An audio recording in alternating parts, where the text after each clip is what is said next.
Sinong pinakamahal mo dun sa tatlo? Ito, yung lalaki. Wala ko lalaki. Aba? Si Jacob yun ah. Oo. Aba? Galing naman ni Jacob. Eh sa mga anak mo? Wala. Wala? Eh nasa harap mo? Wala akong may tapon sa kanila. Wala kang ano? May tapon. May tapon?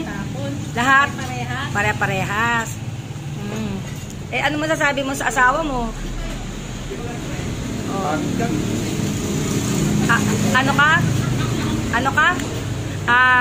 Pinikot ba? Tapos natutunan mong? Ano? Natutunan mo ng? Mahalin. Oh, bakit mo siya natutunang mahalin?